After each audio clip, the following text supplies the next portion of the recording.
Why do people respond differently to change, and what can we do about it?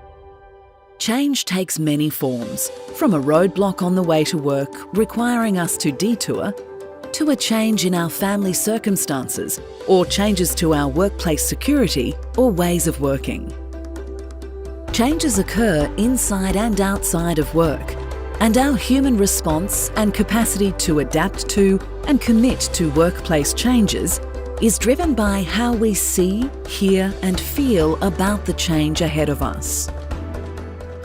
As humans, we are wired to be alert to danger.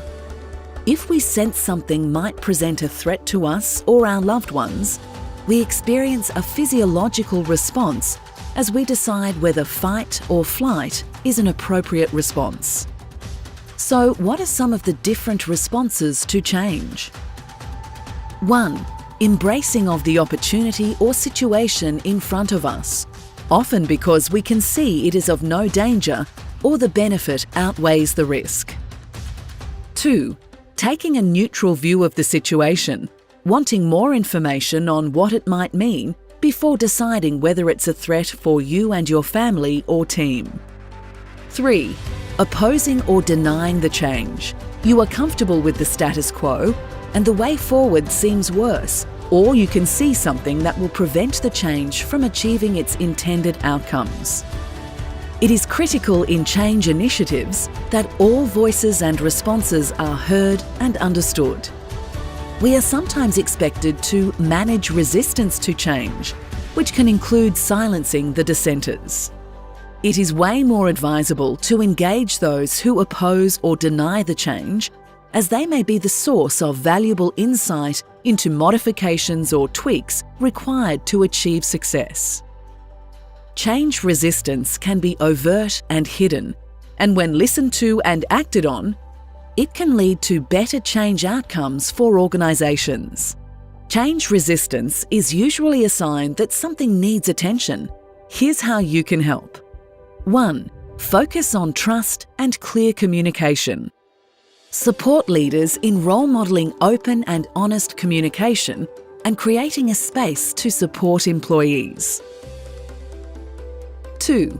Help others understand the intentions of the change and specify what is and isn't changing. Knowing the specifics of a change may be challenging with the rapid pace of workplace changes.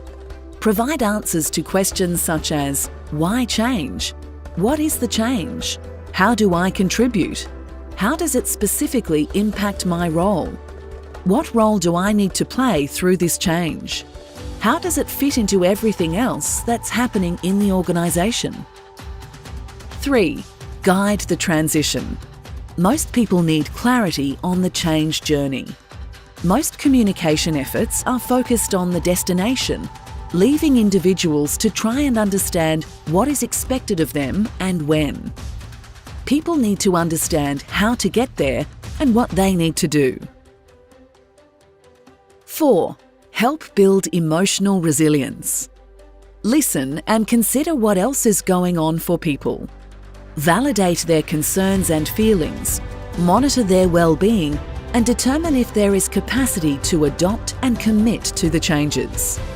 Sometimes changes are not favourable for individuals and teams. Still, organisations can value employee feedback and lead with compassion and transparency.